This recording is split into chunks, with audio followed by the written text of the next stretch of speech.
नाहीये, पक्षाला आलेली सूज आहे, ही सुजले, भाजप सुजलाय, सत्तेच्या मस्तीने सुजलाय, ही मस्ती तुम्हाला उतरावी लागणार आहे।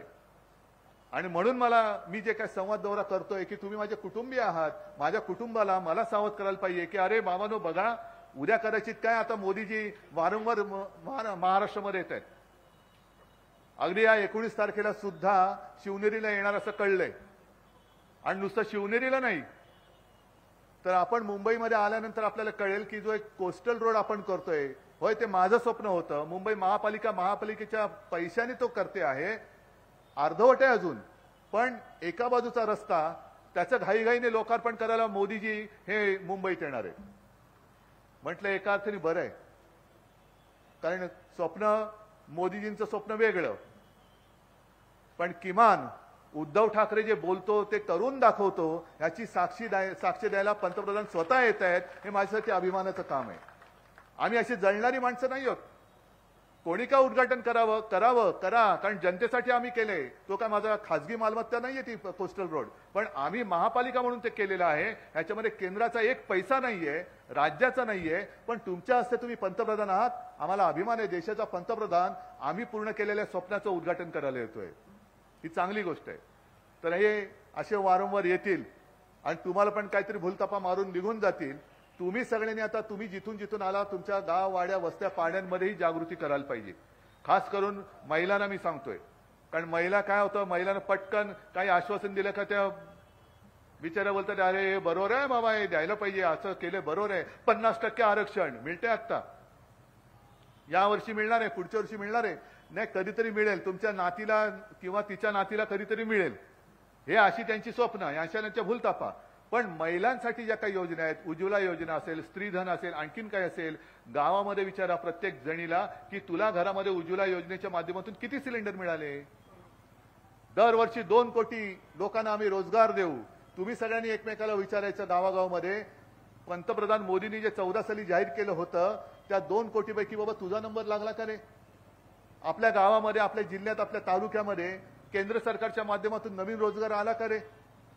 म्हणजे एक तर नवीन रोजगार येत नाहीये आणि महाराष्ट्रामध्ये जे उद्योगधंदे होते ते हे गुजरातला घेऊन जात आहेत। हे सगळं म्हणजे मुंबईतलं डायमंड मार्केट जे होतं ते गुजरातला, फिल्म फेअर गुजरातला, आणखीन काय गुजरातला, क्रिकेटची मॅच गुजरात। आता असं सगळे म्हणतात, तुमचं मला मत माहिती नाही, पण जर ती मुंबईत झालं असतं तर आपण जिंकलो असतो असं म्हणतात बाबा, तुमचं काय मत आहे? कारण त्या स्टेडियमचं नाव काहीतरी, त्याला पण काहीतरी शब्द होता, नाही मला माहिती नाही, असं लोक म्हणतात बाबा। बघा मी मन की बात नाही करत, मी जन की बात ऐकतो, त्याच्यामुळे तुम्ही काय सांगता ते मी ऐकतो, त्याच्यामुळे तुम्ही काय म्हणता ते मी ऐकणार, असं जन की बात आहे, हे सगळ्यांनी लक्षात ठेवा।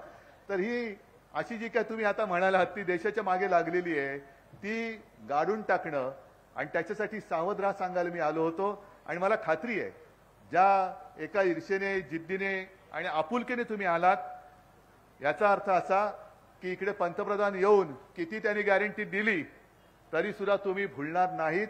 आणि एक आपल्यातला गद्दार खासदार तिकडे गेला, जाऊ दे, जेवढे गद्दार किंवा आणखीन जेवढे घाबरट असतील, पळपुटे असतील, ढेकड असतील, त्यांनी अजूनही त्या भाकड जनता पार्टीत जावं, जरूर जा, भ्रष्ट जनता पार्टीमध्ये जरूर जा, कारण मला इकडे पाहिजे ते फक्त निष्ठावंत आणि शिवरायाचं नाव घेणारे, अभिमानाने नाव घेणारे मर्द मावळे पाहिजे। आणि हे सगळे मर्द मावळे माझ्यासोबत आहेत, तोपर्यंत मला यांच्या आव्हानाची अजिबात पर्वा नाही।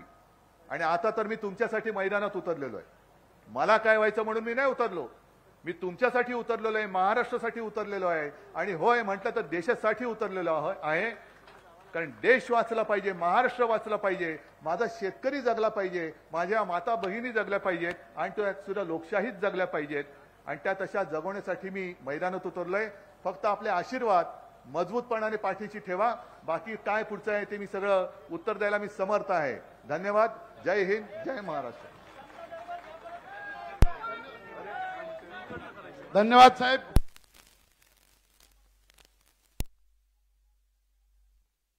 माध्यमातून या ठिकाणी अँब्युलन्स या ठिकाणी उभी केलेली आहे, त्याचं उद्घाटन आपल्याला करायचं आहे, आणि आमची विनंती आहे की शिवसेनेच्या वतीने आपला आमचा सन्मान स्वीकारावा।